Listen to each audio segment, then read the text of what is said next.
What's up everyone, WizardKen here with another Xbox 360 World of Tanks. Now today we're going to be talking about the new Platoon system that was implemented on the latest patch from Wargaming. Now the reason why I want to cover this is because this is a very important stepping stone for the 360 World of Tanks. And before you guys ask, yes, I do have the KV2. I will be doing a video on it, and I will be doing a artillery videos too, and I will be doing some more just random gameplay videos too in the future. But I really wanted to jump on this and talk to you guys about the platooning system, because this is Wargaming testing out something that could really explode and grow the Xbox community for World of Tanks. And I really want you guys to jump on this, play it with your friends, and show Wargaming that we want the same stuff that the PC gamers play with.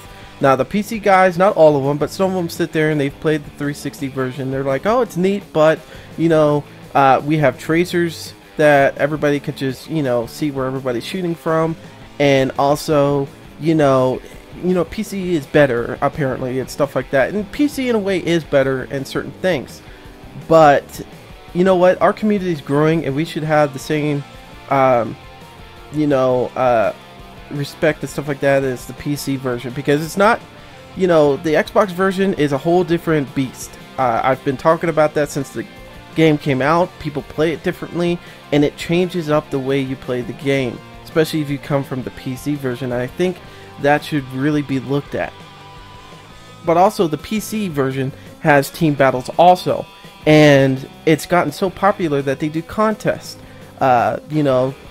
that people win prizes and everything like that. And I think that we should have the same thing, and I think that's what Wargaming wants to see, is if we should be really competing with the Xbox One, or should they just keep it as a online game kind of thing and not do competitions and stuff like that. And this is one way to really do competitions and see who is the best tankers out there, because a lot of us complain and hate when we get put into battles where our teams suck. And this actually controls it, where you can call up your friends and say, hey, let's do a platooning and let's fight other platoons that think that they're better than us, and let's show the world that we can actually kick ass. Now I could speak for my own experience that I have dropped significantly from like 56 and stuff like that all the way down to 54 on my wins because of bad teams and bad matchmaking, and it sucks and I hate it very, very, very much. And this has just opened the door to stop having that happen. Now right now it will take you about 3 minutes sometimes to jump into a platoon battle or war, but it's worth it. And the more and more people jump on board to this, the less time that's it's going to take. It's actually going to drop a lot more if we could get more and more people on there. So don't get too frustrated. Let it happen. Just keep working on it, and eventually more and more people are going to want to do this, especially you experienced tankers that are done with the normal game. Now this is just a video that I took last night with a couple of friends of mine that helped me test out how the platooning system works. And I'm sorry there's no voicing on this. There is game volume, but there is no voicing. It was because it was like one of those last minute things that we decided to do, and I just threw in the recorder for the Xbox and that was it. So I'm gonna narrate it when we start playing the video, but I'm gonna talk about like how the platoon system is set up. And to do that, we're gonna look at the actual Wargaming website real quick. Now like I said, this is like basically like a beta thing that they're trying out. I don't know if they're going to keep it or not. It's pretty much them sitting there and saying, hey guys, if you guys show enough interest in it,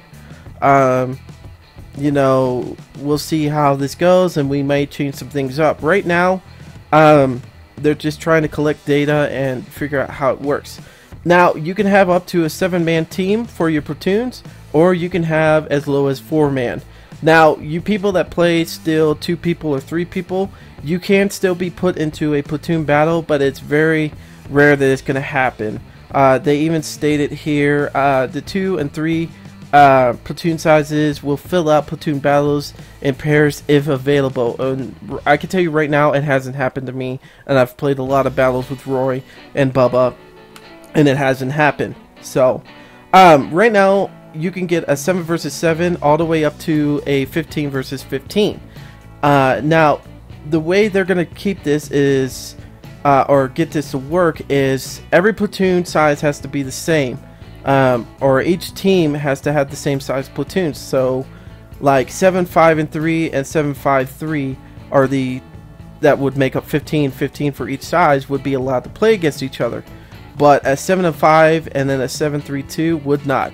Now I don't know why they did that in a sense. The only thing I can think of is that as long, you know, the team with the 7, 3, and 2 would have a disadvantage because there's 3 platoons that aren't talking with each other, and it makes it harder for them to organize stuff. Where the 7 and 5 team, they could go back to game speak if they wanted to, and they could coordinate things. I mean, that's why they made this whole platoon battle thing anyway, is to coordinate things with everyone. So that they wanted to get out of this whole crappy teams and stuff like that we get with standard battles. We'll just call it standard battles, but regular battles that you see every single day if you're playing by yourself. This is for players that really want to get into more of playing the game the right way, or tired of seeing the same crappy teams all the time. But anyways, that's how it's implemented right now. I have played in 4 versus 4, and I've played in 15 versus 15. They've all been fun. It is challenging though. There are some things they need to fix with it, like say for instance an encounter battle on a huge map. We'll say for instance, if you guys haven't done it, Live Oaks is a huge map, and getting that match with only 4 players, there's a lot of places that you can't cover.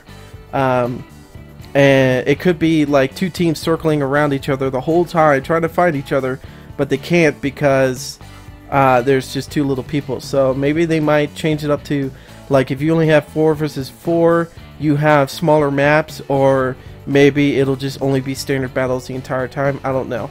But encounters and assaults kind of suck with those smaller teams. Anyway, so let's get back to the video. So what happened is, like I said, I got a couple of my friends together, and we decided to play this. Oh, real quick before I go on to this, this has to do with what I was going to say about my my players. Now, what they wanted to say right here is we will be data mining every platoon match to see the popularity of the platoon size, average platoon makeups, and if wacky platoons become an issue, like for example all arty teams. Now that's one thing I wanted to talk about is, you know, they don't want to see an all arty team because for one, a team like me, where like mine was, you know, it was very nicely done. We had a couple heavies, one, you know, medium tank to help scout, and 2 tank destroyers. And this whole team right here, they all did tank destroyers. No, they had no support class like a heavy or a medium tank or anything like that. And the thing is they want to discourage that because they want teams like how I have it set up to. It makes it funner for us, because if we went against a team that had all arties, it wouldn't be fun. It would be an easy win, and that's no fun. We're trying to get out of that stupid crap where matchmaking puts 3 or 4 arties on a team and we only get 2 or something like that. They're trying to make it more even. So anyways, when we got onto the battle, we saw that there was tons of these tanks. Now I'm gonna go forwards in the video a little bit, and I'm gonna show you what we went against. 2 T110s, tank destroyers, the Object 268, the Panther 2, the Panther 2, and a Jag Panzer 4, versus a IS-7, a Tortoise, a E-50, an RHM, and 2 IS-3s. Now, we were thinking at first, shit, we're fucked because of the T-110s and the Object 268. But we decided, as you can see, eventually we decided that a couple of our guys should stay at the bottom down here and see if anybody comes this way, and a couple of us would come up this way, as our medium tank would go around and scout the entire time. He would scout to see if we're going to get flanked here, or if we're going to get flanked in the middle, or what. And the group that went into the middle would basically flank around if tanks came here, or vice versa. If we got, you know, we sighted people here, this team would come around, or our other group would come around and flank them. And basically that's really how it worked. I'm going to skip ahead a little bit, and because this is a lot of just us driving around. As you can see, our E50 is already up here. He's looking around, and he said that he decided that since no one was coming up this way, really, of course these are slower tanks. These are slower tanks. He decided to go around the lighthouse. Now they found one T-110 down here. We have our IS-3 set up here and our RHM set up down here, and we basically told them, hey, sit there and hold them off while me and the Tortoise go around the other side and flank them, because the IS-3s are, you know, are going to have a hard time against the T-110. It's not impossible, but it will make it a little bit harder. So that's what we decided to do, and the E-50s, you know, was going to keep going around and see if he could spot anyone. So now they have their other tank destroyers down there, and the Jack Panther is going to do kind of like what we were thinking of doing, coming across here and shooting down and stuff like that. I'm going to skip forwards a little bit. We finally decided that, hey, let's take out this Jack Panther too, and then we'll come down here and kill these guys down here while these guys are holding them off. Now, we had to do this very quickly because the IS-3s were not going to take a lot of hits. They're going to take only a couple of hits and they would die from the T-110's power. You guys know it does about like 1,000 damage every single time. Also, the RHM was not going to last a couple of hits from the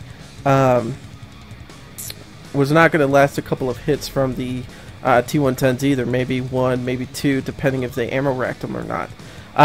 This Jack Panther, we were lucky with him. He did not know what he was going to do. And then our Tortoise comes up here, and I believe he's the one. Oh, no, he missed. But, alright, the RHM took out the other tank destroyer. So now we've already killed two. And these guys are still alive, and we're coming around to circle them and take them out. This is why these platoon battles are awesome, because we're working together. Now, we did lose one IS-3, but we're able to circle around these guys and kick some ass. I mean, now I decided to get up next to this guy and try to stop him from really moving around. I track him and hurt him, and then the RHM gets the one last shot in there. Now we're down to two people, the Tier 9 and also the the Tier 8 Jack Panther 2 and the Object. Now, we were kind of worried about this because we're down here and they're both up there, and they had the advantage because all they had to do was watch this area here and watch us come up the other way. I mean, they could stop us from kind of circling around them. If we did go the long ways around, it would have taken us a lot longer to get there, and if we didn't all attack at once, it could have went very, very badly. So we decided, screw it, we're gonna go up this way. I'd go first, and I would push hard, and then the other IS-3 would push hard with me, and we would hold them here until the Tortoise or the RHM get here. Fortunately enough, me and the IS-7, which I was driving, and the IS-3 were able to hold these guys and take them out. It was a lot of fun. Once we got to this point, we were all happy. It was a lot of fun. We were just like, this is really how the game should be played. As you can see, I wish you guys could hear us. We're laughing right now. We're just like, fuck this guy. You know what? We really want to start a platoon team and stuff like that. This is really how the game should be played. It was a lot of fun. I hope you guys really jump into this and try it out. Seriously, try it out and see how much different it is. As you can see on this battle, it was huge difference. They had all those higher tier tanks than us, and they should have won. But you know what? We were more strategic than the other team. We were a lot better than the other team. And let's see what the score was on this. So right now you can see that we did pretty freaking good. You know, the one IS3, he didn't score that much, and he was like, hey dudes, I'm sorry I didn't do very well. He did awesome because he was stopping the T-110s from coming in. He held them there as long as he could and allowed us to get up there and take them out. And that's what we want with these platoon battles, is teamwork, guys. This is a lot of fun. I hope you guys try it out. You know, let Wargaming know, email them, Twitter them, everything. Let them know, hey, we really like the platooning battles that you guys started.